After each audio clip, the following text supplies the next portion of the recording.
May the bridges I've burned light my way. My name is Matthew Kroll. And I'm sorry, but you're not a visionary. You're a vendor. My name is Shahir Dowd. And do not concern yourself with this. It does not concern you. I'm Jamie Walsh. And this is the only podcast about movies, specifically the film The Devil Wears Prada 2. Ooh, that's a big run-on sentence you got going The there. Devil Wears Prada 2. Matt's doing only The Devil Wears Prada as well. Yeah, I was going to say, have we got any addendum titles to this that we could offer? The Devil Wears Prada 2, Hot Couture. The Devil Whoa, Wears I like Prada that. 2, Fast, Too Furious. The Devil Wears Prada 2, Satan's Revenge. The Devil Wears Gucci. Just kidding. It's still Prada. Oh, yeah. Actually, is this movie sponsored in any way by Prada? No. Did we see any Prada? There was one store that Yeah. there's a scene where Miranda's walking in wherever the hell they are in Fancy Place, and she's in like a big square alone, and there's one Prada store on the left and a Dolce & Gabbana store on the right, I believe. I think Prada is just the catchy title for the book that originated this whole thing. And so my question then is, does the title still work if it's The Devil Wears Dior or The Devil Wears Chanel? Or No. The Devil Wears It's too ingrained. TJ Maxx. It's been ingrained for 20 years. What a trip we're on. Hi, everybody, by the way. We just sort of talking to each other and not you, dear listeners. Hello. Yeah, we are back at Runway Magazine after nearly 20 years, except here's the kicker. Shahir hadn't seen The Devil Wears Prada. I had not seen The Devil Wears Prada up until a day or two ago. But that's wild to me. Is it because really? You must have seen the memes. Oh, yeah, of course. I'm people, aware sure, of the have said existence yes, of The Devil Wears Prada. And you never thought, I'm going to check that movie out. And You know what was interesting recently? Because I think you said this to me as we discussed this movie via text, was that recently, we have friends come over all the time, and this guy's got friends. look at we this have guy. lots of friends. I have They're lots always of friends coming over. too. So we have friends with kids that come over all the time, and they hang out, and our house will turn into chaos. And what's cool about our place, and this is a real flex here, is we have 2 projectors now in our place. Whoa. So the one group of kids will watch a movie. The Devil Wears Prada 2 Projectors. Yeah, the Devil Wears 2 projectors. Strapped to either foot. But the one group of kids will watch a movie, we'll generally invite a group of kids around to watch one particular movie, and they'll watch that on the main projector. But then we have a second projector in the bedroom where, like, if other kids are not into this particular movie, they can go watch another movie there. Sure. And usually it's little kids, and they'll go watch like a Pixar movie in that room while the older kids are watching Spider-Man or something like that. But what happened in this particular instance is we had one of the older kids come. So the older sister of the main group of kids who are around 9 or 10. And the older kid went into the bedroom because she's awesome, by the way. She's a friend of the show, as it is. She's been on the show actually once via recording. Sure. And she looks after our cats when we're away, as do you guys. But we pay her. We're losing the thread. We pay her for it. That's great. So she goes into our room, she hangs out with the cats, and she watches the movie. Right. And she watched The Devil Wears Prada for the first time. And my wife went in and watched it with her. And it was like this real, this is a moment. These two are watching this important movie in a young girl's life. And I was like, oh, okay, let's see. And so I kind of would walk in and just see what they were watching every now and again. And then when the sequel came out, I was like, oh, maybe we should go check this out because this seems to be an important movie within this space. And, we talk about, I think a lot of the movies that we discuss are typically men's movies. If you think of an analog of what just happened, Gladiator came out almost, just a few years before The Devil Wears Prada, and Gladiator 2 came out last year as well. So there's an analog for these kind of important seminal movies in this particular space. And when we were discussing this movie via text, you kind of made this, Jamie, you made the same inference about this particular movie, right? Yes, I'm here because I'm a millennial woman. Yeah. And this movie is very important to us. That's your superhero name. Yeah. Millennial woman. Great. Love that for me specifically. Yeah, actually, and you then said oh, this is kind of the girls' version of another movie. I can't even remember what that movie was. Swimming with Sharks. But I then, the Times, and I looked away while you were talking. I'm sorry, I was trying to pull up an article that I had read. About Swimming with Sharks? No, not about Swimming with Sharks, but about The Devil Wears Prada and how there aren't very many movies about women and careers. Yeah. And there are many movies about men and the love of the game and in this instance, it's kind of a rare and intense movie because of that. And it inspired me to watch a favorite movie of mine, which is Working Girl, which is great. Melanie Griffith, right? Melanie Griffith. Sigourney Weaver is absolutely serpentile in that movie. It's so good. But it's another movie where like it's definitely not this movie. I was like, I wonder if I'm going to draw a lot of comparisons. And Working Girl is very much about someone kind of clawing their way to the top of a version of capitalism who isn't supposed to be at the top. Highly recommend that movie. But yeah, this movie is kind of like important to it's the original Devil Wears Prada. Yeah, and you know, you can kind of be a little cynical about it in that, like, again, I'm quoting this Times article that I can't find on my phone at the moment, but like, it was like, this was kind of like the opening gates to the girl boss era, was the Devil Wears Prada. But it's because it was like, all right, you can choose a career, you can choose your principles, you can choose your annoying boyfriend. From Entourage? What are you going to do? He is the villain. Is he though? I don't know that he is the villain. I think that gives him too much credence. And I think that maybe, I don't know if it's a flaw in the movie, but I think, what's that actor's name? You know it, Matthew. Adrian something. Adrian Greener. Thank you. AKA Vinny Chase. I think that he obviously didn't read it that way. And because of that, I even, when we were watching it last night or a few nights ago, I was like, there's something almost duplicitous in the character because he's like, oh, Angie, you just gotta stand up for yourself. I'm just a guy. You just love me because I make port wine reductions all day. But at the same time, he's like, you don't have any integrity. You don't like, it's almost gaslighty how the script turns him from being like, I'm chill, I want you to do whatever you want, to I'm judging you for not coming to my birthday party, but then also I would never be upset about that. I totally unsupportive person. I take it as the movie kind of, I think, got the character along with the casting and the dialogue like lost in the sauce. I don't think the movie thinks that he's the villain. No. But I think the combination of the words and the actor that the words are coming out of really gives a vibe of like, there's something weird and wrong with this dude, and he's being hyper judgy and odd. Well, like it's a weird combination because the movie, and the reason why I believe is the Devil Wears Prada 1, the movie is not positioning him to be a villain. No, everything is positioning him to just be a fulcrum point for her. But the way in which he moves about this fictitious world makes me hate him so much and think that he is just, maybe he's the devil, but the devil makes red wine reductions. Wow. Yeah. I mean, he is also sort of the masthead of the friend group that is largely unsupportive. His friend who shows up here actually near the end of that movie, near the end of the first one, sucks too. Yeah, she's the one in the movie. They're all kind of, except for the guy from Mad Men. Who loves fashion. Yeah, but then he like drops off in Act 3. Like we don't see him again. He had to go to. He had to go down to Madison Ave. Yeah. I could talk probably all day. There are so many things about the first movie that are. Let's set some parameters and some structure out right now. Just great idea, because there's a lot of different ways to have this discussion. There's a lot to talk about here. I cannot wait to break through all of them. And I have so many hot takes probably on this movie, and probably unfair takes about this movie. Unfair takes about this movie and the Devil Wears Prada 1.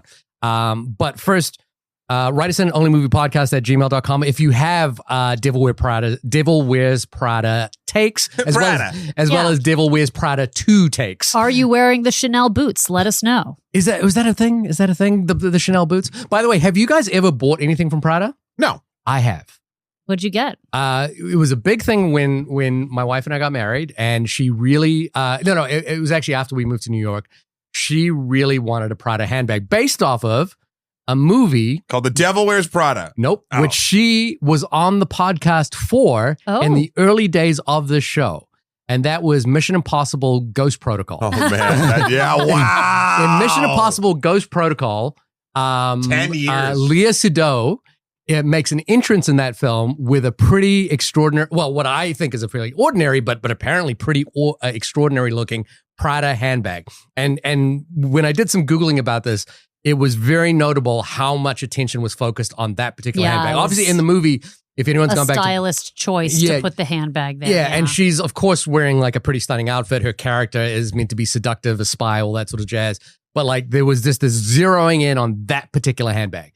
And so when, after the first few paychecks had come in and, we'd moved to New York, I know my wife had really wanted one, and I was very hesitant.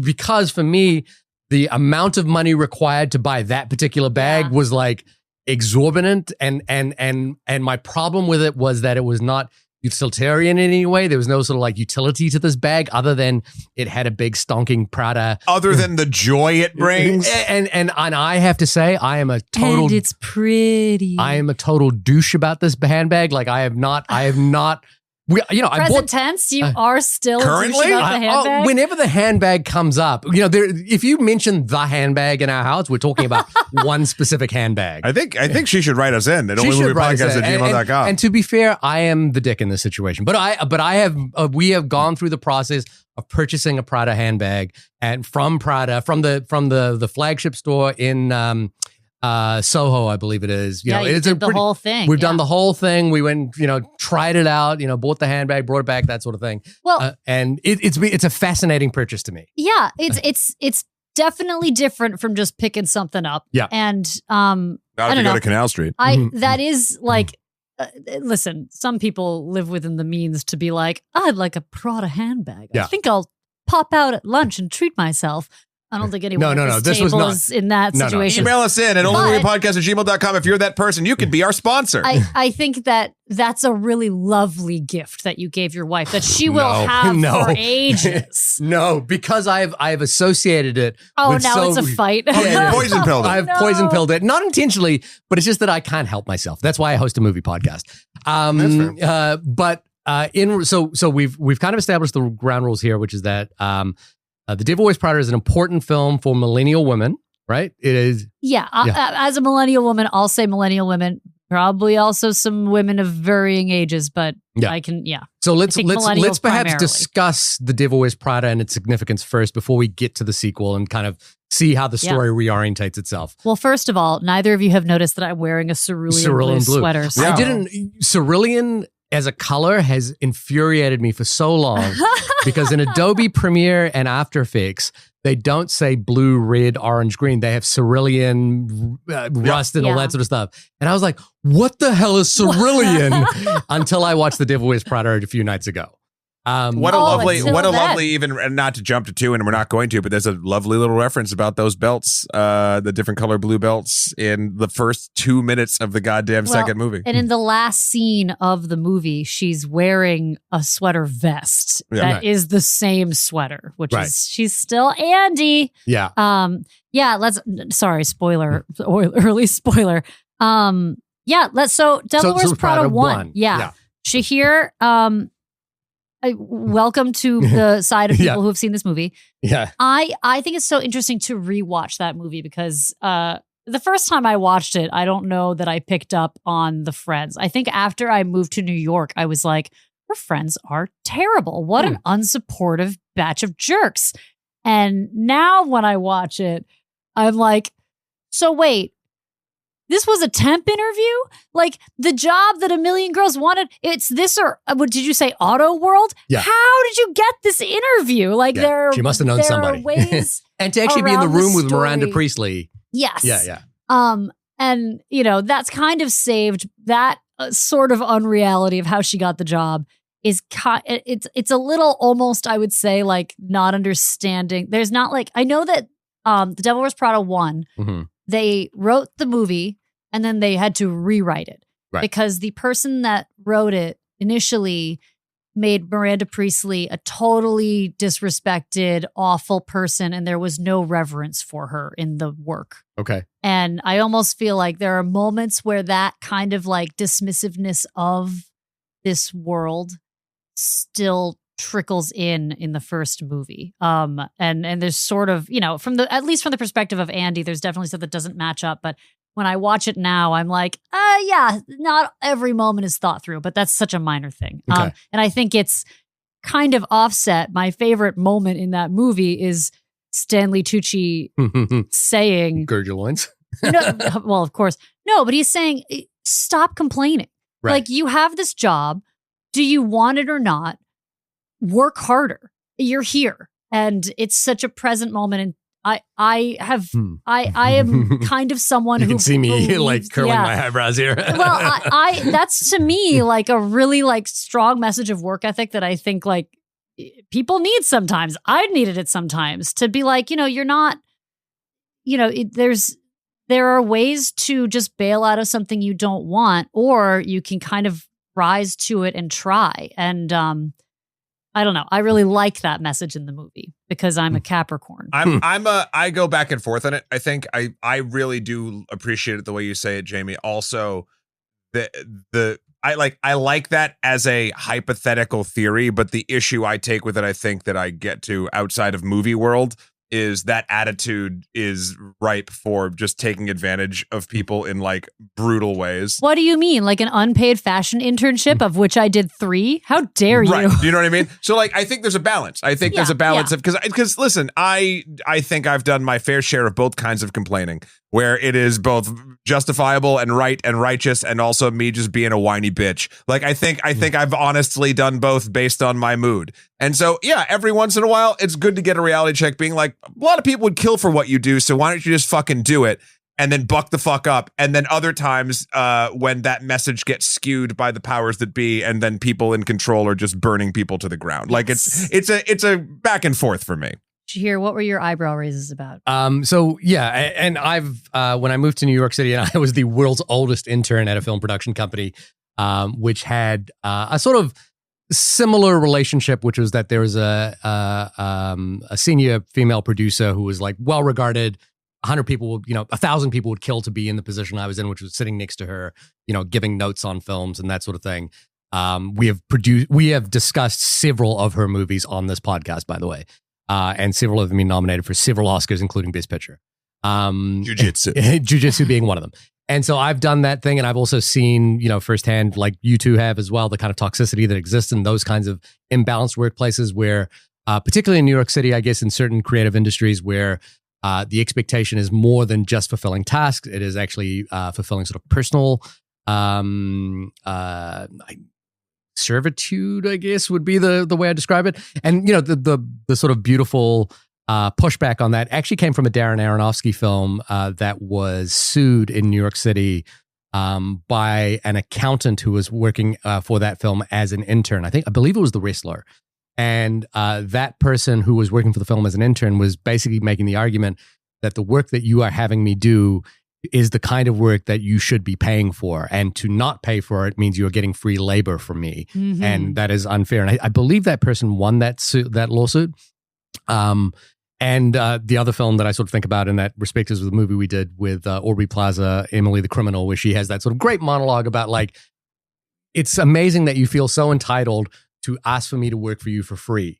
And, they get into this sort of diatribe about like, in my day, I had to come up against these circumstances, and therefore you should have to do the same kind of thing. And like, well, in my day, I would have been paid for having to put up with those circumstances, kind of thing. Anyway, the reason I brought up Swimming with Sharks is it's a great film from the 90s, sort of a little bit dated as well, but like probably one of the most cursed movies of all time, in so much as it is like loosely inspired by Scott Rudin and Harvey Weinstein, and stars Kevin Spacey as a toxic boss, in a sort of film production company kind of world.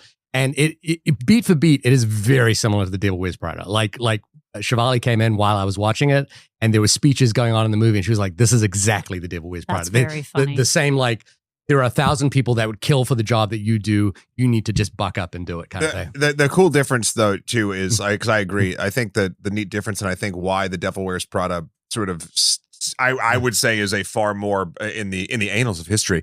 Annals of history? Yeah. Okay. A far more popular and reverent. Without a doubt, more popular. Yeah. And I think the reason for that is the same type of character, granted a little bit different energy level between Kevin Spacey's boss there and Miranda, played by Meryl Streep. Is essentially that it's a woman.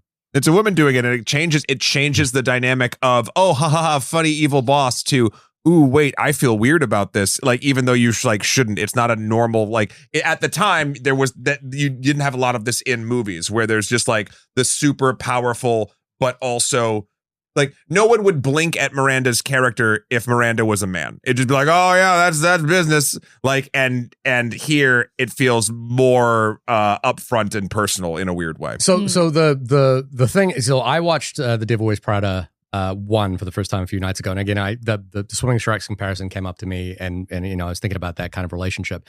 And the thing that I found challenging about The Devil Wears Prada is the curled eyebrows was that this idea that that Adrian Greener's character is the villain. I was like, I definitely heard that story or heard that analysis of the film, and I watched it with like expecting there to be some like point where like, as you say, the movie doesn't set him up to be that way, but when we understand the context of the story, and I found that was not the case for me. I watched it and was like, Miranda Priestley is clearly the villain of this film, and the thing that I found challenging about watching The Devil Wears Prada is that I found very little accountability for her behavior in that movie.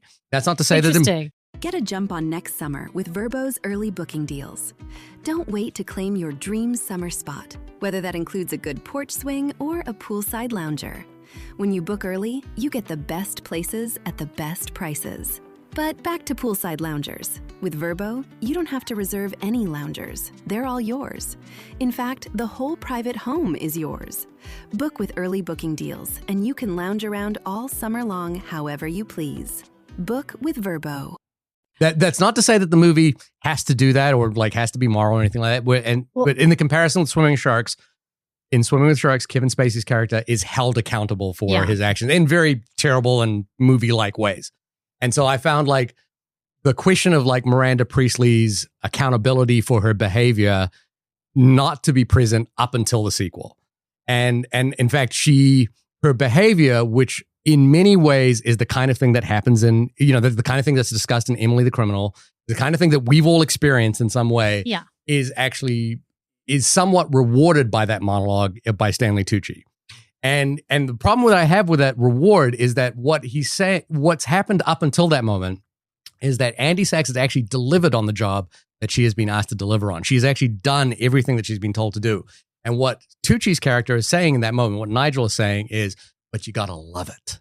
And the thing that follows is a sort of a beauty montage where she starts wearing the clothes. Yes, it is a beauty montage. It's not a I'm going to work harder or deliver in a better way or anything like that. She's actually been doing that. She's been kept up all night and that sort of thing. She's got her beeper on. Well, she embraces the identity. And then she delivers on what I was like, oh, this is a weird moment for triumph in this movie, which does not earn it, in my opinion, which is the Harry Potter, delivery. Yes. Because Miranda Priestley's character is asking her to do something, impossible for the sake of humiliation, for the sake to humiliate her. And Andy delivers on it by delivering the impossible manuscript. The impossible manuscript. Talk about curled eyebrows on The Mentalist. Right? That guy. He's awesome, right? What is the actor's name? Dylan. Oh, I have no idea. I don't know. I don't dislike that actor, but those eyebrows are out of control. I'm just sort of curious about why people don't think he's the villain over Adrian Greener's character. He is the villain. I was like, Adrian Greener is just upset she didn't turn up at his birthday. But I was like, I'll clarify. I don't think either of them are the villain. Yeah. I don't think that there's a villain. Maybe a villain. Maybe let's just point to where the title is suggesting, which is that it's Miranda Priestley is the villain. I don't think that it's very clearly. I don't think it's a villain movie. Really? And here, I'll justify Nigel's monologue in that. I think the thing that maybe you're missing about that scene is he's not saying Miranda is God or the devil. Yeah. He's saying the world of art is what he's talking about. The world 100%. Of fashion and the world of runway and the media, that she has agreed to work in is what is hollowed he is ground. Saying is the thing. And you should walk. But my point being is that the mechanism by which we see her then stepping up to the plate. You didn't like it. Was like because I had this follow-up conversation with Chevalier as well, and I was like, what did Andy get out of this scenario? And she was like, oh, the clothes and stuff. And I was like, the clothes with the reward? It's a little clunky. I do agree. And I was like, she's not like, all right, I just need to memorize more. But the point of it, the shorthand is that she's like, I'm going to learn about this. I'm going to take it seriously. I'm going to invest myself. That's the whole point. But she's literally, it's a visual representation of her diving into and learning about a world to do her job better that she beforehand didn't give a shit about. And they made it scrumptious by playing Vogue and And then this will be a comment that I'll make that is a hot take about this movie and its sequel. Having just watched it, and I think it carries more to the sequel as well, which is that as a movie where Nigel delivers that great monologue about the fact that this is hallowed ground where people have kind of come through here, I get the impression that the movie is less interested in fashion as an idea, as an art form, as a sort of like a sort of place of hallowed beauty where things can be explored, is less interested in that and more interested in wealth. In wealth. Like everything that the film discusses in relation to fashion tends to be orientated, and particularly in the sequel, towards wealth rather than fashion. Well, this is a film that said it. We've talked about sort of like when something is about something versus it's being used as a backdrop. Mm-hmm. Like there are very few movies that are specifically about a craft. There's no, it's But if we take, say, for example, The Phantom Thread. Yeah. Right? And we've had this exact, yeah.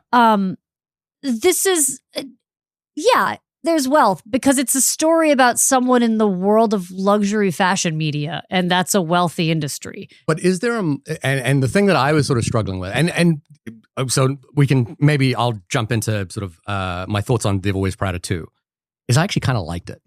Like I kind of like this one. In so much, two. Okay. In so much as I liked like that the world had expanded out, that there was sort of like my sense of the four main players of the world was like more clearly understood, and I also felt that the stakes were higher and clearer to me than the original. I'm saying that, I'm tempering that with, I also, this is my other hot take, think both of these movies are kind of mid, and am not that enamored by either of them. And in the case of the first one, I found that like the sort of lesson, like it's a simplistic movie in terms of like there are lessons to be learned about like what it means to be true to oneself and authentic to the places that you work in and what it means to work in these kinds of worlds, right? But I found that like the actual messaging of that to me was not clear, and that in so much as like, Miranda is not really held to account to her behavior, which is pretty toxic in places. But I also want to say, I understand this is an important movie for a subset of people, and it is also a movie that is underrepresented, a type of movie that is underrepresented. Yeah. Well, and forgive me for saying, I do think you're looking at it very much in a post-2016 lens where 100%. The language is very different around jobs. And it's acknowledged in and 2000. They talk about it. Yeah. Shout out to Meryl Streep, who I always known Meryl Streep is a good actor. Yo, she's great. But that bit where she puts her own coat away. Yeah. Any other actor really excellent. would have just really crashed and burned, and I would have been like, this movie sucks. She did it. I was like, I'm fully invested. I kind of liked the expansion of the world in this one. Yeah. Sorry. No. I think I haven't let you. I keep cutting you off. No. I was just going to say, I think the thing that I really like about the first one and that I like about the second one, this sounds strange, is that there is no comeuppance. Like there's, I think the reason why the first one resonates so hard is it's not like Swimming with Sharks, which is a full, almost like.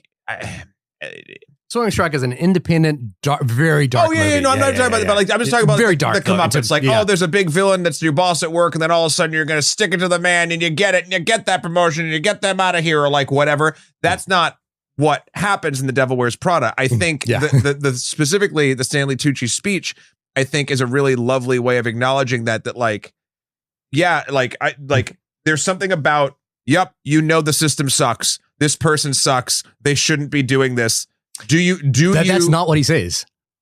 I know, but but Andy knows that that's the case. He's saying that the where they are and the importance of what they do, and if they love it enough, outweighs all of the bad nonsense of it. And I think that's a really, truly unfair thing, but very... He's basically saying suck up the abuse. Very, kind of, but also very, very realistic, especially in the job market back then and kind of right now. Yeah. Like, I think that's one of the reasons why it resonates, is because even though it is silly and kind of perfunctory in points, what happens and how they go through it the experience feels very real. I think fashion also, and particularly fashion marketing and media, design too, is a notoriously competitive, intense, passionate, difficult place to work. Mhm. And you do tend to work there by choice.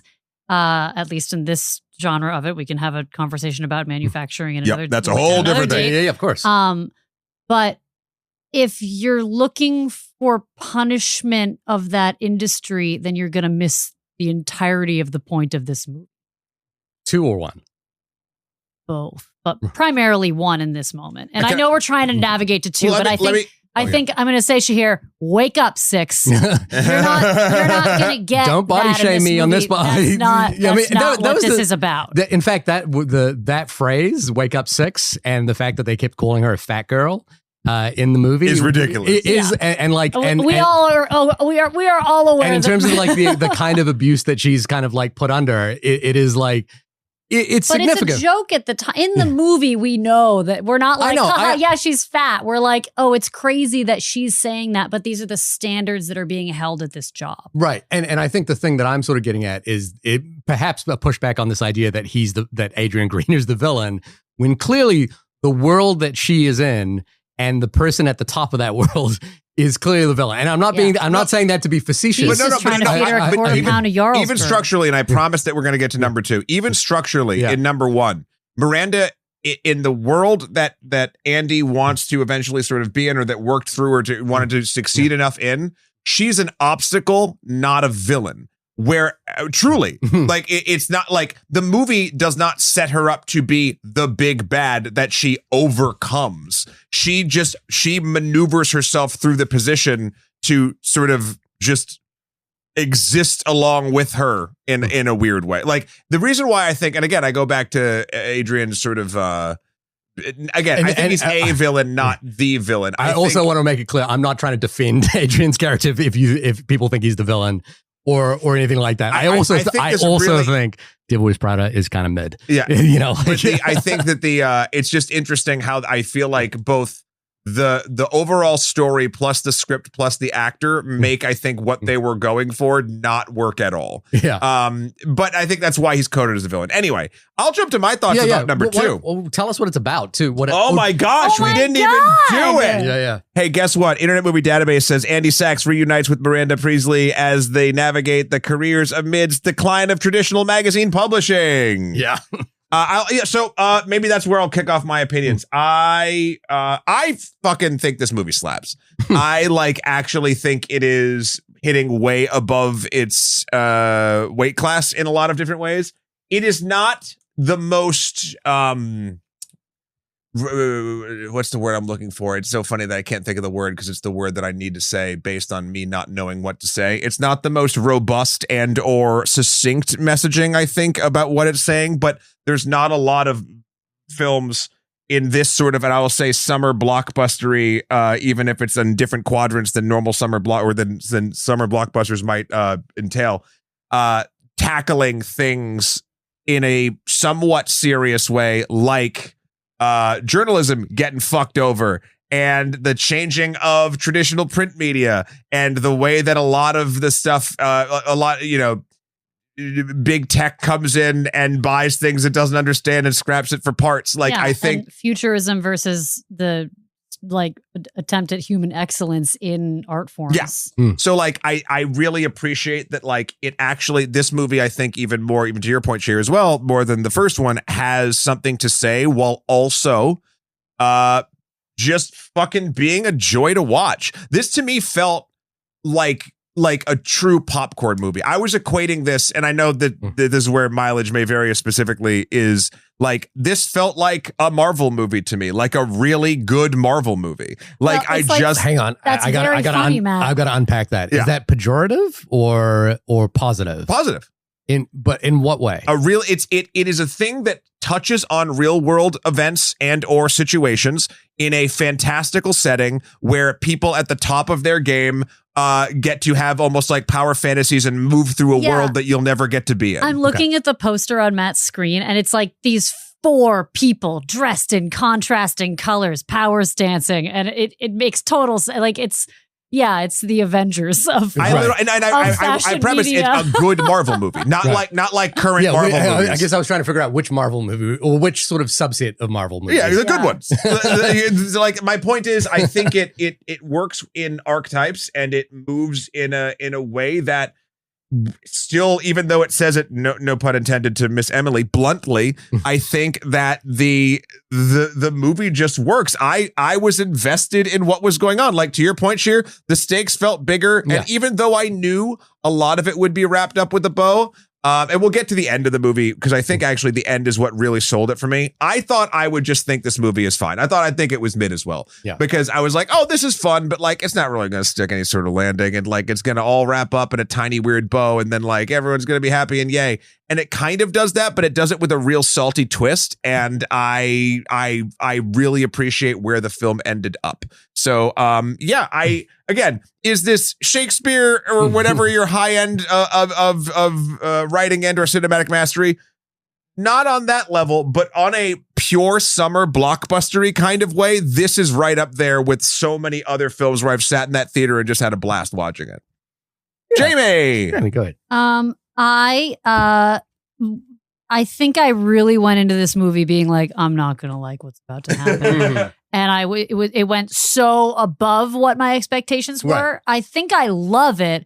It is not a perfect movie. There are issues, but I do agree. It does have something very significant to say. And in this moment where, everything's being bought up and reduced and cut, and the feeling of personality is taken out of so much, and there are fewer and fewer jobs for creatives every day.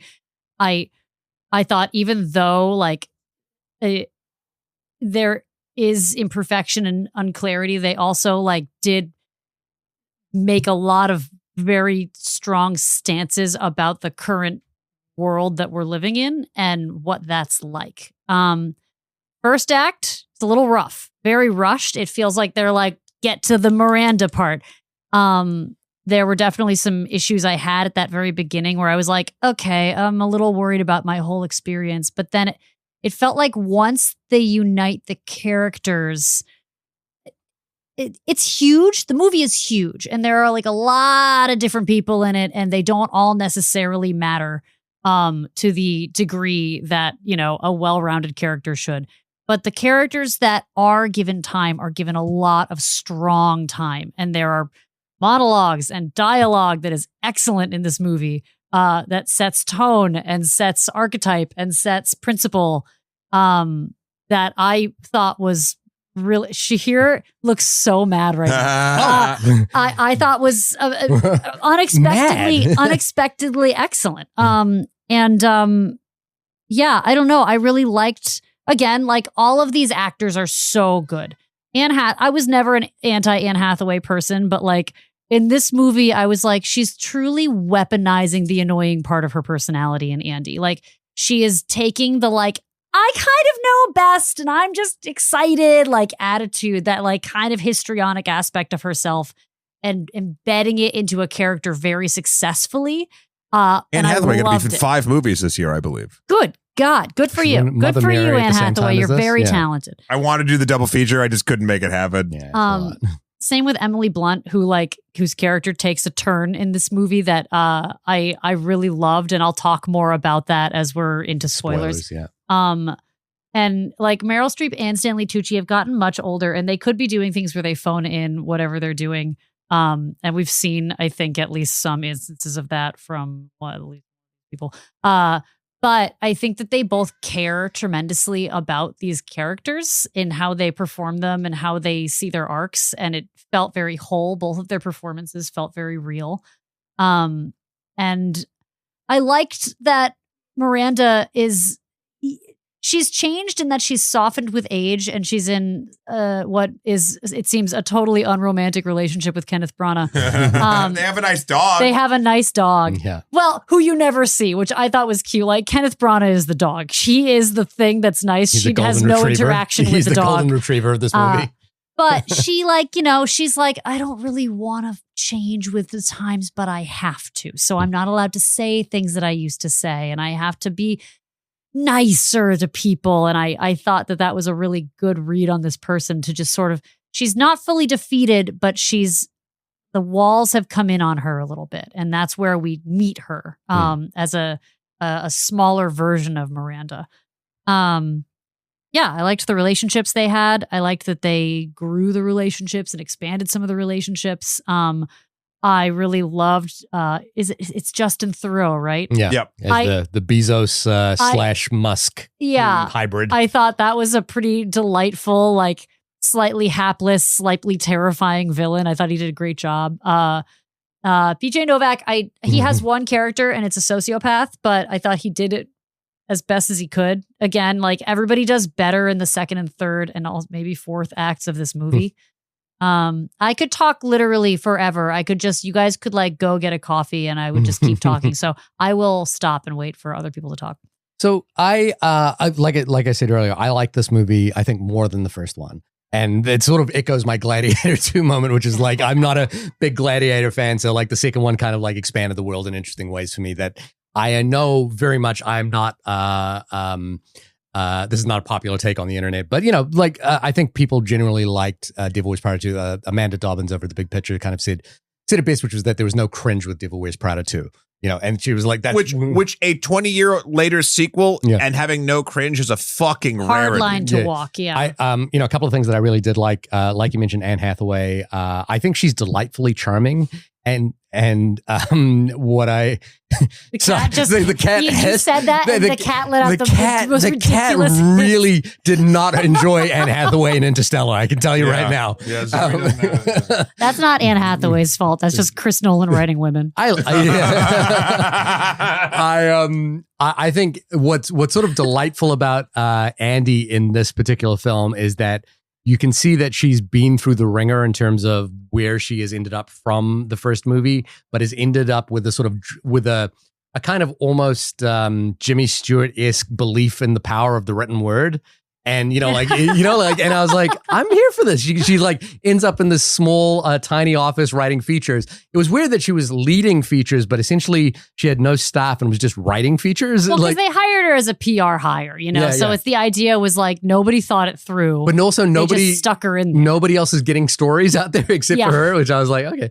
I like that there's a sort of Succession vibe to this whole thing in terms of like the maneuvering of how a large corporation,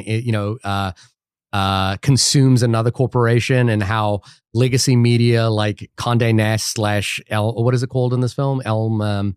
What is the? Ellis. What is it? Something publishing. Yeah. Gets subsumed by the prevalence of digital media, the fact that magazine print doesn't exist anymore. If anyone hasn't seen there's a great documentary, the September issue. I'm guessing everyone who's watched The Devil Wears Prada knows that this is loosely based on Anna Wintour and Vogue magazine. And, I think if you're interested at all in that, and the movie certainly opens up that world, the September issue is just such a fabulous kind of piece of storytelling around like one edition and how that edition comes together. And that's that kind of thing I was sort of like wondering about in terms of like whether this film is really interested in fashion as much as it's interested in wealth. Like the September issue is like really like, what is the story we're trying to tell with the couture that we're going to put forward here? What is the theme that we're getting at? What are we trying to say with this? And that kind of comes through in that Cerulean monologue as well. Yeah. So I think there's a lot of interesting stuff at play here. And I think the other thing that I really do like is that the world has expanded and the stakes are higher. This is not just about Andy's job. It's actually about the future of Runway magazine. Yeah. And can it survive? And a handful of hapless journalists that she's just sort of toting along with. Yeah. And can they survive writing both about fashion and stories that matter to them in this world? And I think there's the movie actually works on that level. I think I love that specifically. Sorry, just the first story she does is like a success, and they they sort of stemmed the bleeding, but nobody read it, and that's so fucking true. Like even in the world of YouTube, like you get the important thing done, and oh man, like a few people that really needed to hear it, like they hear it, and it's the best fucking thing, and it moves no fucking needle because you didn't play the game right. Yeah, and it's so I felt that in my bones. Right. Yeah. I think the maneuver, the sort of economic maneuvering that happens towards the second and third act of the movie that involves the Bezos Musk amalgam it's a little clumsy. It's a little clunky. It's a little like unsure of like how we're going to do this. But it's okay. There was a sort of a moment where I was kind of like, I thought, and this will be a spoiler territory, I guess, for the first movie, that Nigel's betrayal in the first movie, and this kind of comes back to that accountability question for Miranda, is that the person she really betrays is Nigel in that first movie. And he doesn't, like there's no accountability for that or question mark around that. Like he just kind of sticks along for the ride. And there was a part of me that was like wondering whether the second movie would be in some way like a Nigel revenge story. That never actually crossed my mind because I feel like that would undercut honestly the entirety of his message and what is said in the first movie. His character is the most committed to this world. And in a way committed to the abuse that he receives. Shahir, right? You're going to have to get past this. I'm going to have to get past It's not about wealth and it's not about the abuse. Right. Okay. So there are wealthy people who are abusing people, and we can that does happen. I go back but to if you keep focusing on it, you'll miss the point of everything. But I go back to the Marvel. I go back to the Marvel situation of it, right? Like this is yes. Are there geopolitics in Marvel movies? Yeah. Is that the point?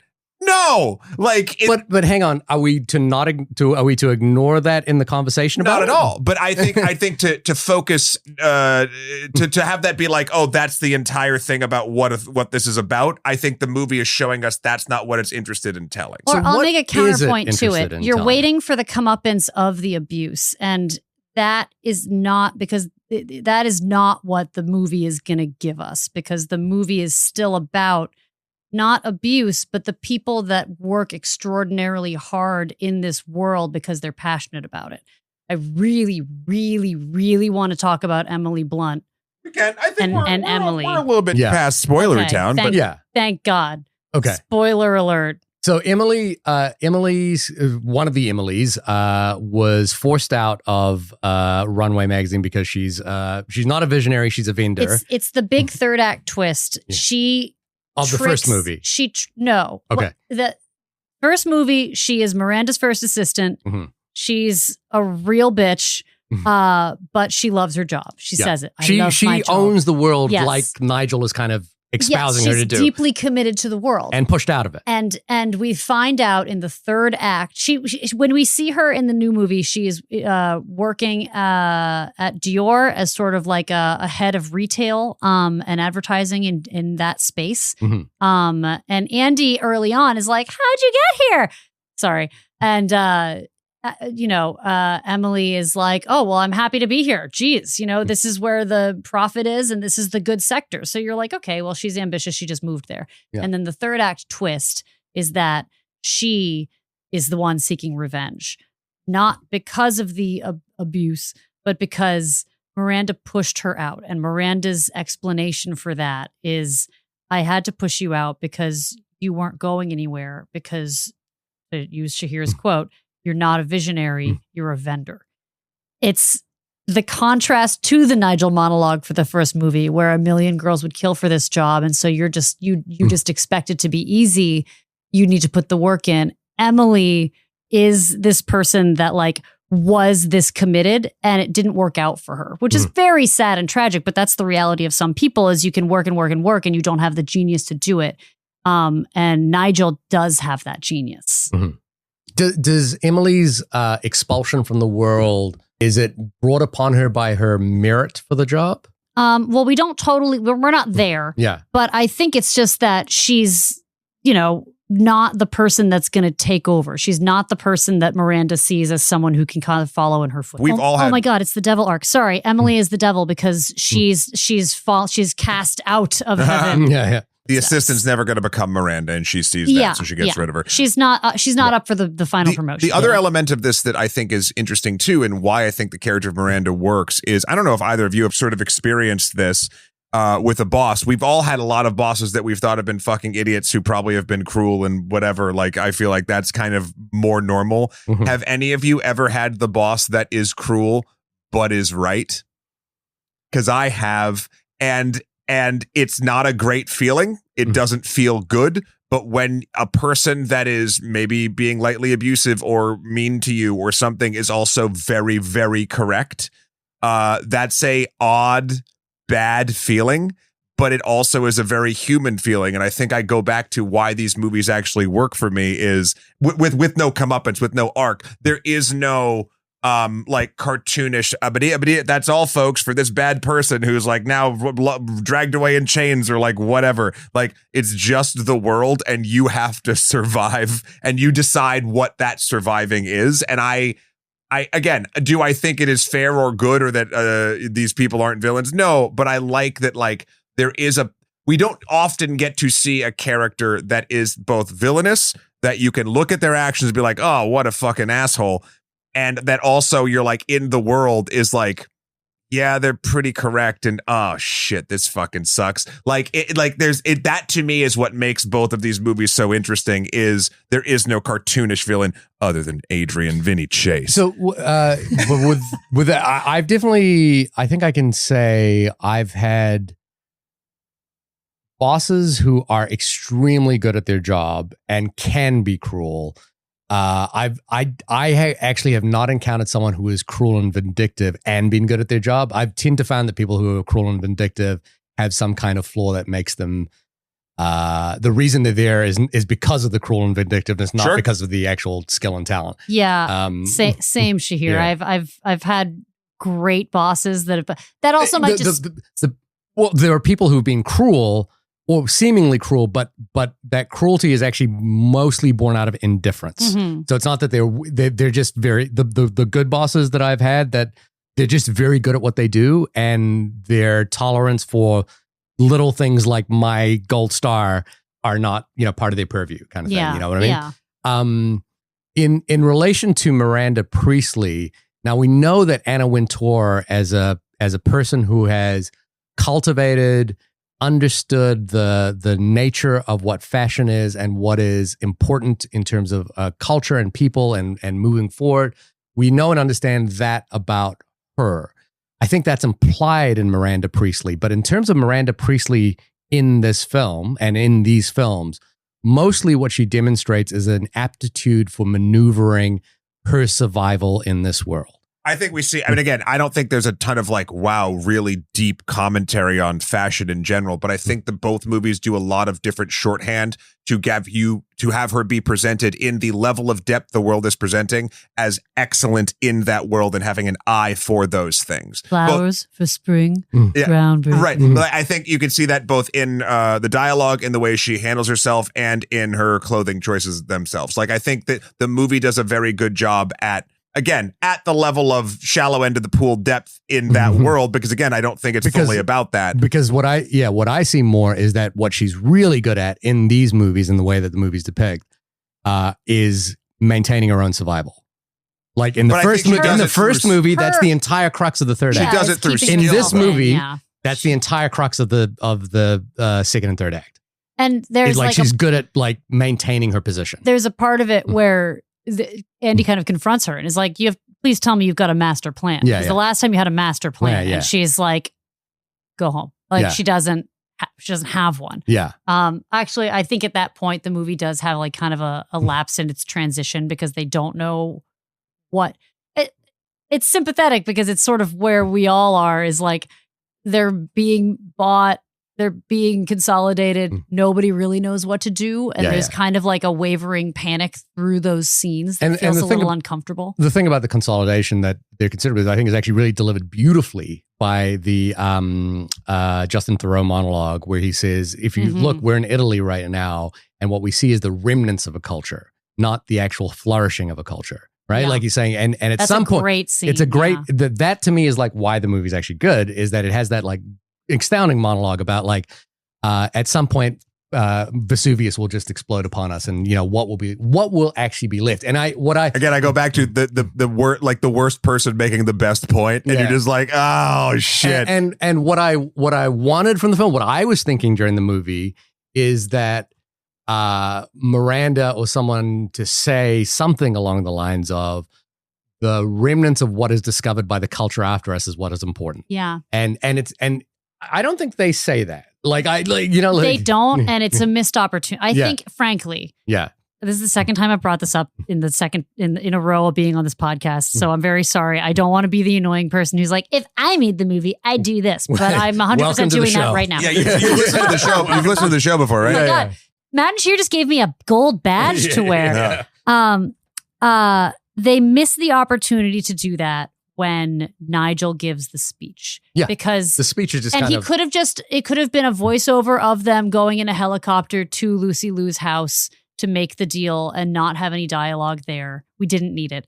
And it could have been the counter about human excellence and art and striving for things and why what they do matters. Yeah. And that I think was a misstep that would have made the movie like really excellent. Yeah, you yeah. know? You know what they could have done? They could have taken out the entire Andy romance arc, which went nowhere, and then she kind of was a psychopath for one scene, why not and then just add start more stuff with the Stanley Tucci thing. Yeah. I thought about this all week. I was like, you could have just had her be like, "Oh, babe, I got fired from my journalism job," and he would have been like, "Crikey," and then they could have moved on. Patrick from there. Brommel, no shade to him. Oh, I think he's so charming. Yeah, but like it's also like this thankless nowhere job that just exists for Andy to freak out in one scene and then have a crisis around. The movie is not about romance at all. No. And it didn't need to be there at all. They could have, again, like one issue the movie has is that there are too many B-plot characters. And so they could have taken fun best friend from the first movie who's still in the picture and consolidated him with kind and charming Australian boyfriend and stuck them to be the same person. They didn't like first and second assistant. Structurally, they wanted that remnant, that hearkening back to the old movie, but they didn't give either of them like a full arc. I really liked oh gosh, what's her name? The intern that she gets. Oh yeah. Helen J. Shen, who played Jin. Because she does a lot of energetic performing and actually moves some plot pieces along and probably breaks the law by recording that conversation. Yes, very much. Well, she's internal about it though. She doesn't use it in legality. But at the same time, like it wasn't quite a realized plot.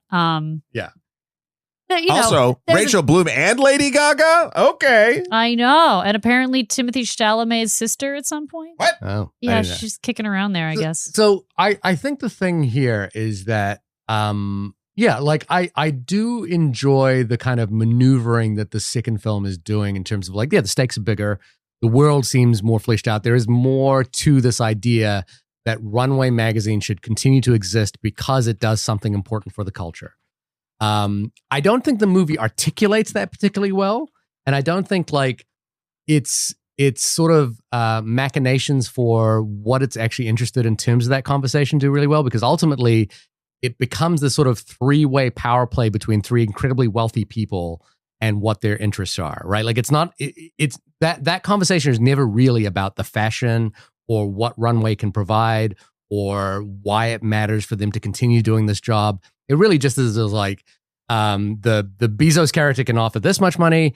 The BJ Novak character counters with this, is in the middle of this. And then that's the story that they're telling right now. And like the escapism of it is that someone at the top is like, oh, why don't we try to avoid this being consolidated and turned into something soulless? Yeah. And it's funny. Our friend of the show, Will Temper, made this point to me when we were texting about the movie, where he was like, the movie doesn't end like it's not a ringing bell of positivity. It's sort of like, okay, we saved the magazine for now. Yeah. Like it, and I'm sure there's probably talks of a third, but I look at that two ways. To me, I'm like, okay, well, like it's about at this top level, people trying to do something to save this thing that they care about. But at the same time, the reality of it's not total escapism, because the reality of the world is that like, for now, maybe like, the September issue is not going to be jam packed with advertisers clamoring because nobody buys it. They're still in an apocalypse. This movie is about an apocalypse. I think that's why I really, really appreciate it and the previous film is because it is not a happily ever after. None of it is. It is a fantastical world filled with expensive, pretty clothes and nonsensical, funny dialogue and over the top meanness and all that stuff. But the things that happen and what's going on all feel very grounded and real and serious in a way that oftentimes movies of this tone and tenor don't do. They don't wrap things up like that. Specifically getting to the end of the film and the conversation between Andy and Miranda in the car, where Miranda reveals that there's a side plot about with Rachel Bloom's character where Andy wants her to write a tell-all book and like all that jazz. There's a couple of reviewers that I listened to that I was like that like mentioned specifically. Well, it's been 20 years. What the fuck is she going to write about? Everyone knows she's a bitch. How is this going to sell? But that's, again, that doesn't really matter. The point is, like, Miranda finds out about that the book exists, and she's like, oh, well, you should just do it. And she goes, no, Miranda, I couldn't do that to you. And then Miranda gives this really awesome speech, which I think is, one of the perfect encapsulations of can it be both, is that she basically is like, you didn't do this to save me.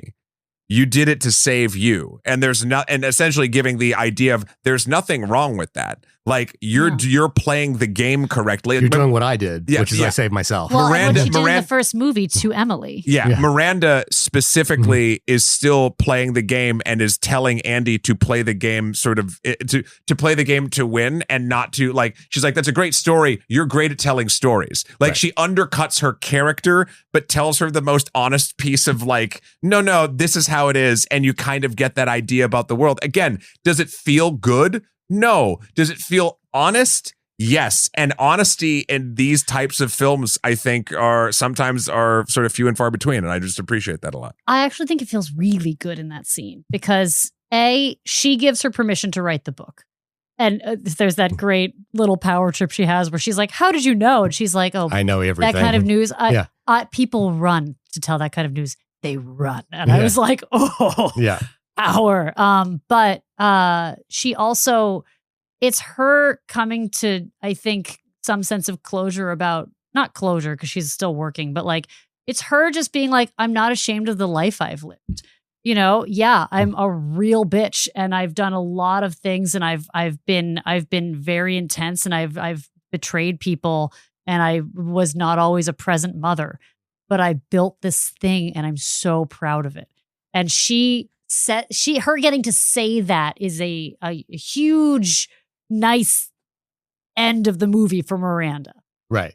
I think to the Marvel point comment, Matt, that you made earlier, I think I want to make it clear. I agree with you in the sense that the movie is not aiming to transform the conversation around toxic workplaces, abuse, and the kind of conversations that we've all had about toxicity in terms of power. It's not trying to have that conversation.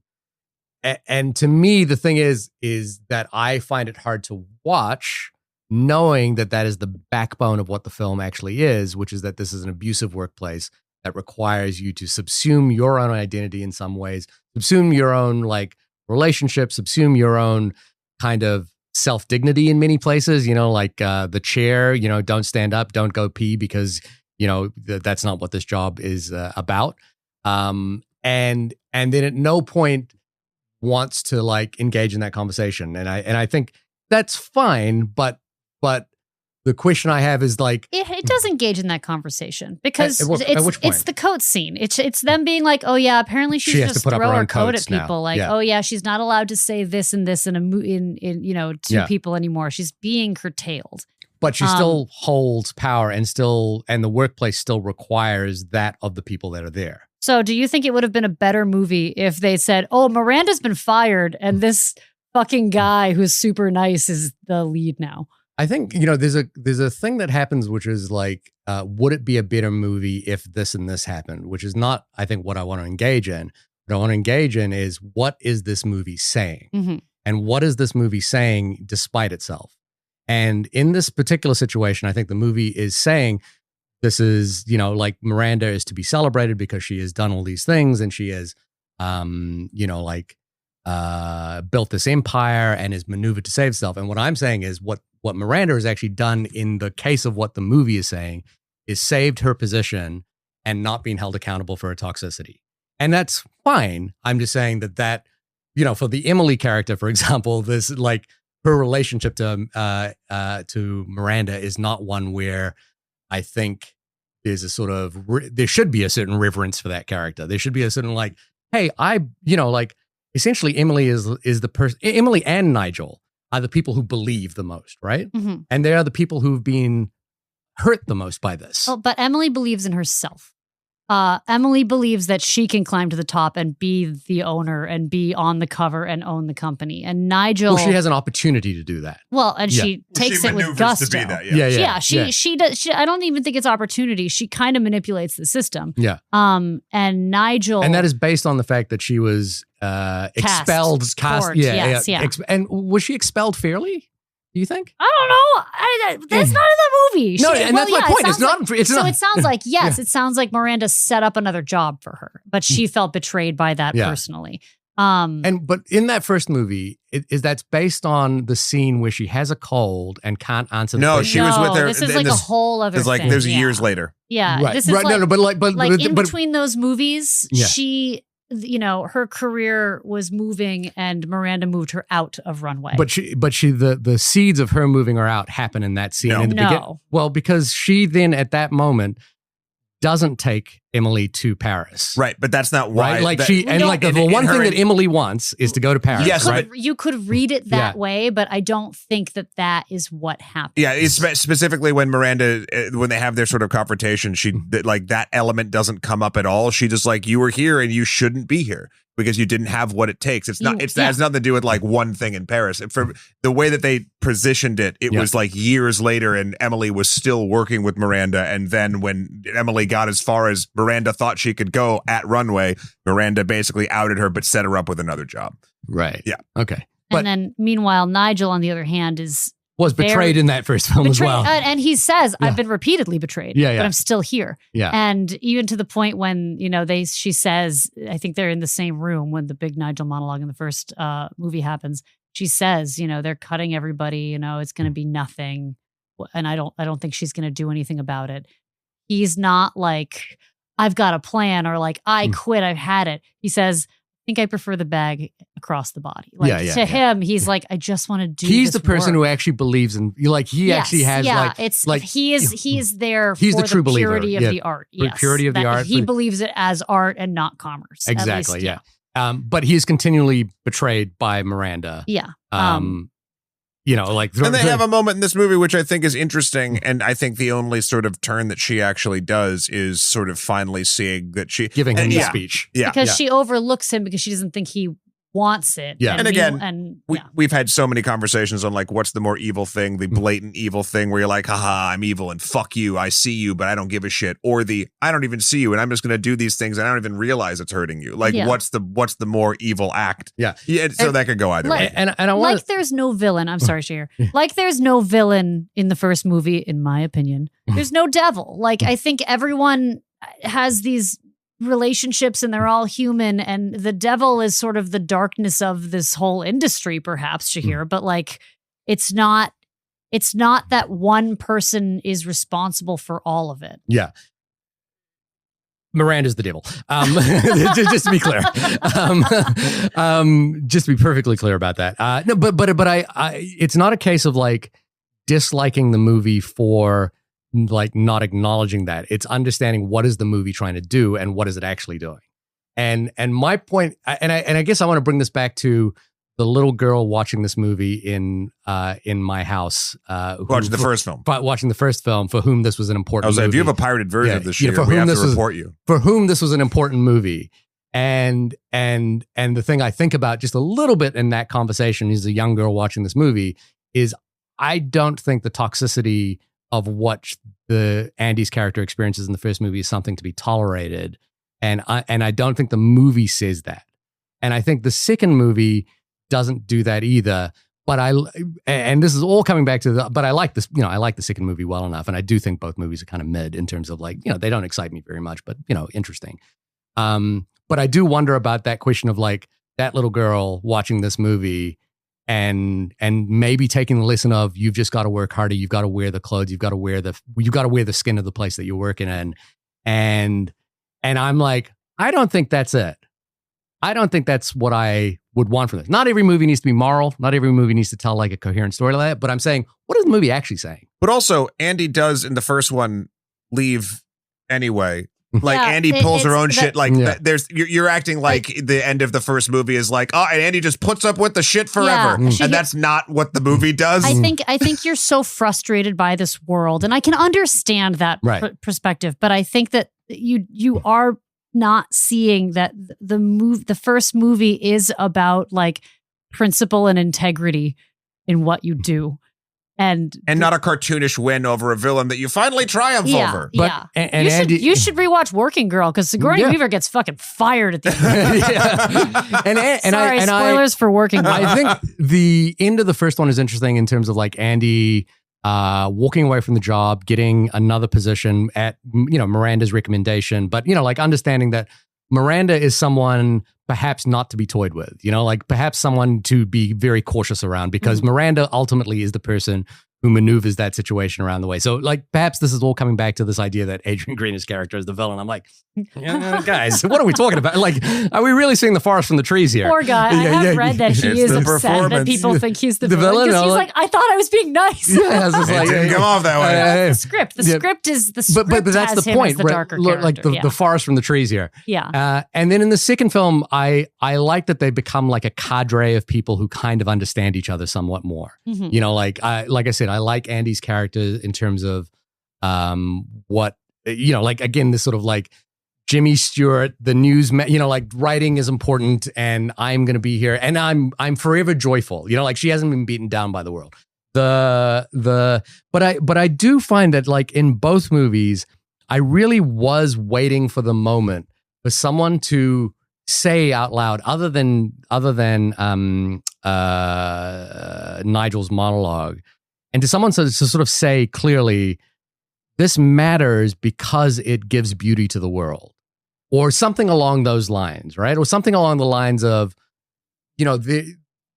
this is beautiful, and there is beauty to be had in this. Mhm. And I don't think I felt that way in any part of this. What I felt more of The is second movie? in the Just to second movie clarify, as well. Yeah. And what I felt more of is what Miranda's really good at is the kind of succession power plays.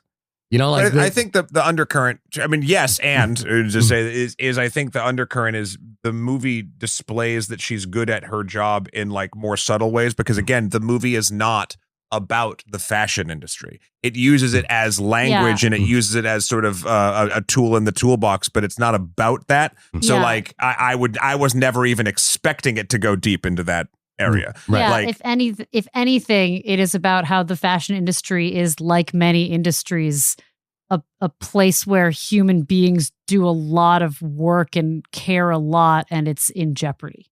right. the going back to And the, worth saving Yeah. in this movie. I think that the point is that people's craft and aspirations is worth saving.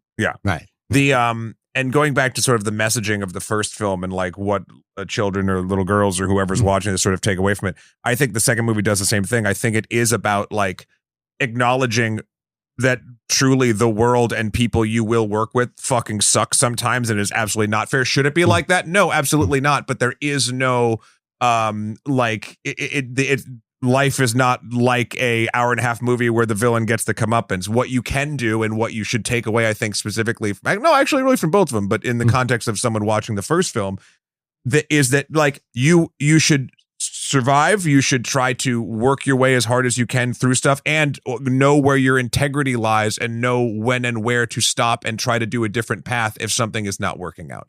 And using your own tenacity and using your own skill to maneuver those situations. I think it actually speaks a lot to, I think Andy's character at the end of the first movie speaks a lot to sort of the integrity that she comes into the second movie with. She's now had been a reporter forever. And then now the world, like it's no longer the hurdle at Runway Magazine or anything like that. Like now the world is coming for her. Just like the world. And what's interesting, and again, I really enjoy the element of, well, the world's coming for everyone. So Miranda's thrown into that too. And that's why in many ways,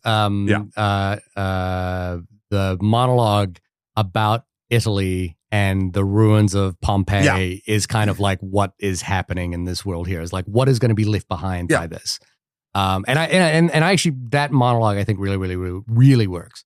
But does the But movie? you're not supposed to side with that guy, to be clear. No, it's not siding with him. Okay, It's just checking. it's his observation about why he doesn't give a shit Yeah.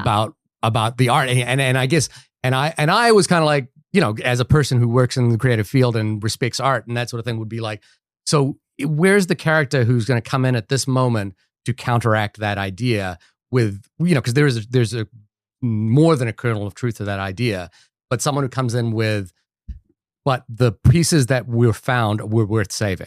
And that's where That's Nigel where Stanley should have given Tucci's a big imaginary speech. speech should have been. Stanley Yeah. Tucci is the counter. Yeah.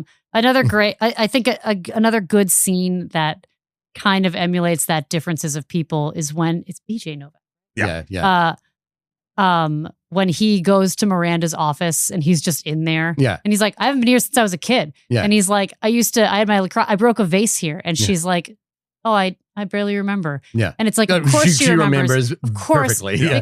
Because you're a thoughtless, careless boy. Yeah. And then that's who's taking over her company. And Yeah. it's her greatest insult is that boy that broke a vase in her office is now holding the whole office over his head, ready to break it. My favorite part of that is sort of twofold in terms of taking her down to the rec room or to the cafeteria, which she's never been to.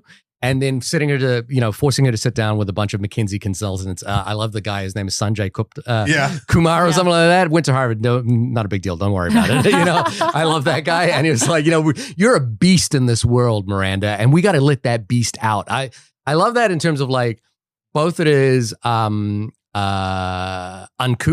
in terms of Miranda's thing. It's like BJ Novak sitting on a couch wearing a finance bro vest and a pair of sneakers. It's uncouth. It's gross to her to have people in her orbit that speak like this. But it is also at some point as well. It's like, yeah, that's also true. Well, not the beast thing, but the truth is, you're a company which is not selling anymore, and you need to convince us, either in the movie or in the story, why you're worth saving. And I'm not sure it does. Well, sure, but I think that's the problem with everything right now in reality, and why everybody's like, we can buy it up and replace people with AI, and it doesn't really matter because profit is the bottom line. Right. And you and I both know that fashion is worth saving, right? I like to hope so. Although I think you owe your wife an apology about the Prada brand. Well, in terms of that conversation about fashion versus wealth, that is part of that conversation. Bags are very status oriented. It's true. Yeah. I would, Shahir, we can have a very long lunch and we'll talk all about fashion in comparison to different. Yeah. What I'm saying is the movie saying, so you and I can have this conversation. We can all have this conversation that art is worth saving, and that the preservation of art and culture and people who care about craft is important. And we believe that because that's what we do and what we talk about and why we care about it, and yada, yada, yada. And that's why his costume is important, because he's come into this world and he doesn't care about it at all. And his zip up vest is the gleaming signal of that. And my point here is, does the film say that? Does the story say that? The film, I feel like we've been talking in circles. The film is not giving specific examples of why fashion is important and what element about it and why it or needs to be even why saved. Runway Magazine is important. The reason why Runway Magazine is important is it because it is highlighting people at the top of their craft and artistry that human beings make in a specific way that basically gives it a archival quality of letting people know, sort of figuring out that fashion is important and it exists, and it elevates it to a place where, in my opinion, and I feel like in some of the characters' opinions in this movie, it should be. It's not about the specific fashion itself. It's about, here's a piece of art that deserves to exist. And the comparison, it is in parallel with journalism in this movie. Yeah. I think probably to take it out of just the idea of fashion's great and it should matter because it is an art, yada, yada, yada. And it also just points out no, it's human interest. Yeah. It's human effort and work. And there are very many things, including film, that are in this same category that are under attack right now. Yeah. Side note, the filming of this movie, the cinematography of it was so funny because sometimes I was like, wow, this looks so good. And other times I was like, what is happening right now? Like, it felt so uneven from a visual quality perspective. There were moments where I was like, holy shit, this thing is swinging and hitting all these things over the fences. And then other times I'm like, oh, that's a weird comp. Like, it was the first act in particular, I was like, uh-oh. Yeah. Let's talk really briefly about some like very superficial things. Sure. One is a friend texted me today and said the relationship with an Australian felt very forced, to which I replied, every relationship with an Australian is particularly forced. That's a New Zealand proverb. Got him. Got him. But no, he was Australia he zero. was delightful. But I liked his like thing for saying, "Is that Hugh Jackman? How's my g'day?" Yeah, but he was totally superfluous. He was Ken. Yeah, but like that apartment was like an interesting, I guess, conversation point, and like in like the accumulation of like. Oh. Where Miranda. I was thinking of Six in the City for a second as well. Where Andy is at the beginning of the film, which is like she's salt of the earth, living in a place where the taps still have to run the rust out, to like moving up in the world. She was in like Sunnyside. She took the 7. I was like, she came to Queens because and in terms of like thinking about the movie in terms of its relationship to wealth more than anything, it was like there's a sort of like level of disdain for people who ride the subway in this movie that I was like, and a level of disdain for people who live in Queens. And I was like, I feel like that is the conversation that the movie has about fashion more than fashion itself. It's more of a conversation around wealth. I'm going to agree with you, Shahir, that like she, especially it almost feels like they quit. They went to lunch and forgot about the scene and then came back and didn't remember the argument scene. It's not even an argument. Like they've gotten bad news. Andy is very upset. He is in her apartment, kind of trying to console her, but he's also like, well, I don't know. I just like destroyed a historical building to do this. It's kind of the same thing. And she's like, this isn't about you. And he's like, okay, well, I'm going to go. Yeah. He's like, my job's important and yours is not. And you're like, oh, God. That wasn't Was he the villain in the scene? No, he's never the villain. Right. Because I was like feeling like this way about Adrian Grainer in the first movie. No. And what I wanted for him was that would have been an interesting circle to say, I think you're missing some hypocrisy in your own life here. He could have had a teachable moment in that thing. But the film, the film is kind of just glossing over all of that, and that it felt almost like it again with a speech not happening at the end. Yeah, both times they go to the line of being like, we're going to plant a flag of like true humanism in this film.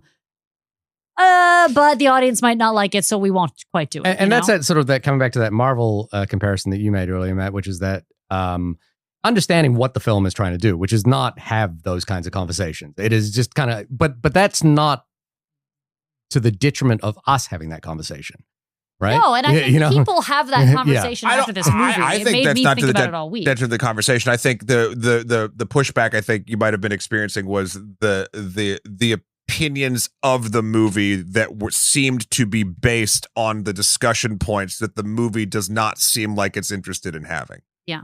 Right. Yeah. But that means, we can still have those conversations. Oh, we absolutely can. But a lot of your opinions of the film are couched in that, which the only counter argument that I could possibly posit is what we've said before. Is but to come back to the preface of my opinion on the movie, which is that it's fine. Yeah, it's fine. It's and I guess the fine comes down to, it would be cool if it was like really committed to some of the bigger ideas that I think are at the periphery of this movie, but aren't really there, I am curious as to why, because it feels like they were thinking about it. And they just kind of didn't quite do it. And it's to be fair, it's a very difficult thing to do in a comedy of this genre, to do in a sort of like broad appeal kind of thing. These are all sort of excuses for like that sort of thing, but it's like, it's hard to do. It's hard to balance. It's hard to like ensure that there is a reverence for the original, which came before it, which is really about how much how many quips can Miranda have about somebody else, like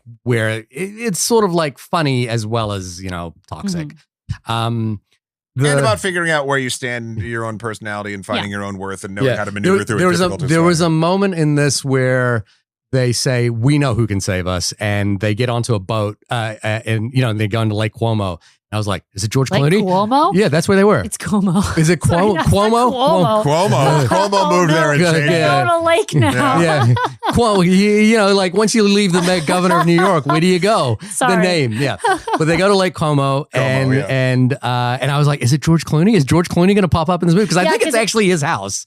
Oh, really? I feel like I've seen that house in several movies. It is. It's like an iconic Lake Como place. Yeah. And I was sort of wondering about that because there was this, like, as a superficial thing, there was this part of my brain that was going, and this is totally terrible, but like I was like, Anne Hathaway is morphing into somewhere across between Terry Hatcher and Amal Clooney. And I was like, she's somewhere in between that. And I was like, but the other side of it is like, You went deep into a George Clooney hole. I know, I did. I was like, wait, is George Clooney going to pop up in this movie? But Lucy Liu did. But Lucy Liu certainly did. Yeah, she's engaged, and we'll never know. Yeah. Because I actually think, like Anne Hathaway is delightful. She's like truly delightful in this movie. She's engaging to watch. She hasn't been scarred by the first movie in any way. She like can maneuver around like the sort of problems of the first movie. I think she's truly a delight in this film. I think she's really, really wonderful. I really wouldn't liked say delight. I thought she was appropriately self-centered. No, I think, and maybe I don't want to put words in anyone's mouth. I don't think it's like, oh, I love the character so much. I think what I would say is Anne Hathaway didn't miss a beat in 20 years playing this character again, feeling truly true to that character 20 years later. Like, but she also felt evolved from that character. Like I felt this was the person that had been through 20 years. But that's really cool, right? Yeah. Like a lot of times in these films that happen, these legacy sequels, or what I guess this really isn't a legacy sequel, but no, this is a sequel. This is a straight up sequel, but a late sequel is it doesn't feel like the character anymore. It feels like the actor trying, and this never felt like she was definitely she's working. Tom Cruise and Top Gun Maverick. Exactly. Yes, it is Tom Cruise and Top Gun Maverick levels Same of movie, performance. same movie. And I think the other thing is Meryl Streep hasn't aged a day. Oh my gosh, she looks incredible. She's incredible. I think she's just like slips into this as though it was like yesterday. I thought all four of the main characters did an amazing job of being versions of themselves 20 years from now. And because actually, they were all much like, it makes sense. Like it has been this huge lapse of time. They have changed and aged. And this is a real story. Like the plot of this movie is something that we're all living through. So I thought they could all relate to it. I 100% agree. I actually really like the sort of the sense that these four characters have known each other for 20 years. In some way, even have not seen each other. They exist. But they've existed and they come back into the fold in this particular film. So I actually really like that. Hey, you know what I really liked? Want to get dark for a sec? Sorry, everybody. When that guy died. I wasn't when Irv died. When Irv died, I wasn't expecting it, and it happened. It's quick. That's the pull quote of the podcast, Jamie. You know what I loved? When that guy died. When that guy died. No, it's the owner. It's the owner of the magazine. It's gruesome. You hear a glass break, and then he has like a severe, I forget what the name of this kind of heart attack is, but he has like a severe immediate death where he falls, hits a table with his face, and then like rolls onto the ground. It's very traumatic. And earlier this year, I read The Year of Magical Thinking, which is Joan Didion's book about her husband's death. Yeah. And it's a great book. It's pretty, if you're into downers, it's a change. It's the change of the culture and the change of her life. Yes, well, and how she kind of just like has to go through this mental journey of almost like surrealist coming to grips with how she's feeling. But she talks a lot about what happens when he has the heart attack and seeing his body afterwards, and the you don't think falling on the floor as much, but just the damage and trauma of an unplanned fall is terrible. And I thought immediately of that book when that scene happened, and I thought, oh God, someone saw someone die, and said, "This is how this has to be filmed." Like it felt Yeah. suddenly very realistic in a moment. Suddenly I see. I had the same How dare they not start this movie with that song? I think that song is why I cross the street diagonally whenever I leave any apartment I live in. Yeah, it's really annoying. Yeah, like Matt hates how it. many car accidents have been caused by people thinking about that song and not going and through like the crosswalk? doing that fun little like hop Trot. step out into the road. Yeah. So many. The thing I liked about that scene was like wondering about the fashion at the funeral.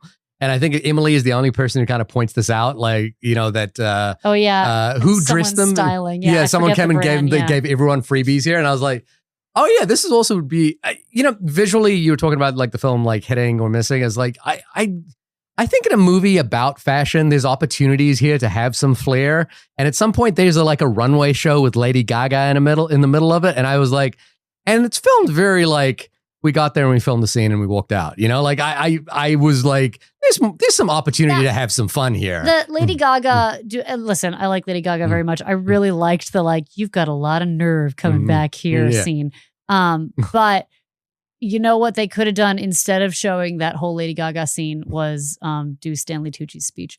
Yeah, 100%. I think we're all for justice for Stanley for Nigel's speech. Yeah. Anyway, Is Nigel based on Nigel Barker from America's Top Model? no. By the way, have you guys seen the America's Top Model retrospective that's been on Hulu recently, talking about man. like that world? I've read about it and I've heard so much about it. I feel like I've seen it. Yeah. But man, oh man. Oh man, maybe that'll be our next episode. Maybe. No, I'll tell you, it absolutely will not be. We'll get into that. The That next episode is The Mummy, which she hear you can't leave until you've watched it tonight. What? Oh, the She night. hasn't seen The Mummy. Oh, the original, not Bram Stoker. No, not the Bram Brendan Stoker. What did I Brendan keep saying? Fraser. Lee Cronin. No, this is Ironically, we I already kept did that. calling it- the Lee next Cronin. movie is the one that Matt has been waiting for That's all right. year. We'll get to it in a second. Oh. This has been the only podcast about the film The Devil Wears Prada 2. Thank you, Jamie, once again for coming on and gracing us with your presence. Where can folks find you? You can find me on Instagram at JimJam_Walsh. Sometimes I post there. Actually, like 2 days ago, Yes. I posted. Oh yeah, I saw the beautiful little- drawing that you did. Thank you. Yeah. I was all pissed that your off wedding about dress? Jeff Bezos. Yeah, that's it. It's made out of Amazon bags. Nice. Nice. Did you notice that about No, I did not actually. God damn it, Jesus! Shahir. That's You the see, whole I can thing. tell you. I'll tell you why. Shahir was too busy being abused to I'll recognize the fashion I'll tell in you my why I didn't post. notice it. I was all pissed off about Jeff Bezos being the major funder of the Met Gala, and there was a rumor right about the time this movie launched that he was going to buy Condé Nast as a wedding present for his. Not unlike this movie. Yeah. Very, very similar. And they suck and are terrible. And talk about mid, it's those two. Yeah. So I drew a little cartoon of a woman walking in a gown that was made out of Amazon bags because Amazon represents everything that is the opposite of fashion is art. And it's so stupid that they were present there. And God, I hate him. Yeah, but anyway, The illustration is excellent. You should check that Thanks, out. babe. Shahir, when you are not suddenly seeing things right where you're supposed to be, where can folks find You you? can find me crossing the street away from the sidewalk and in straight into traffic, but stopping it because of my dainty little steps. At my website, suvanova.com. That's SUVANOVA. Jamie, just to clarify and to point out the socials thing, I have actually dropped. I've gone off Instagram other than on my desktop. Oh, no, And- totally. I'm just goofing around. No. But that's why I'll only glance at Instagram like very, very briefly right now, as opposed to like having it on. So I'm kind of less aware of the social surroundings these days. Good for you. Yeah. It's funny how effective just having it on your desktop is. Yeah. Because you can use it. You can go there. You can do image research. I you can look see your something up, drawing, but it like, doesn't have that addictive Yeah. scroll. Yeah. Yeah. Matt, when you are the devil who wears nada, where can people find you? You can find me His going birthday soon. purely au naturel while carrying 4 cups of coffee for everyone that I work for to my office over my website, Extra History and Extra Credits.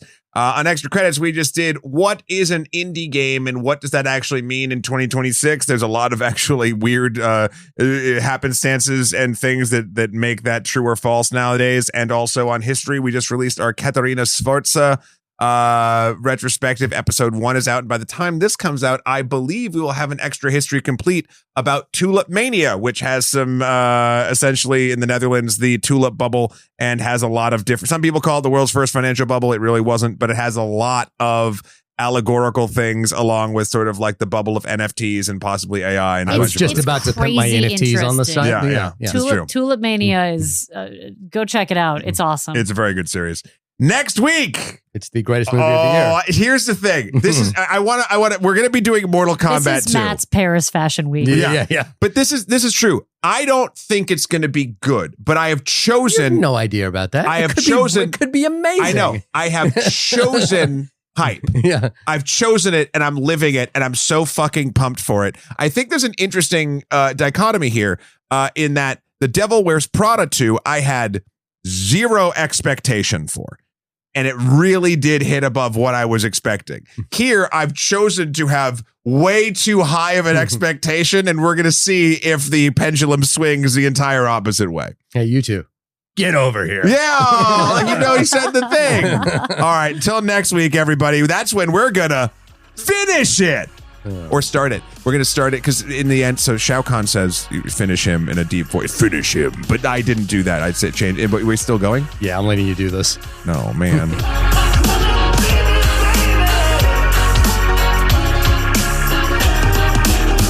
Liu Kang wins.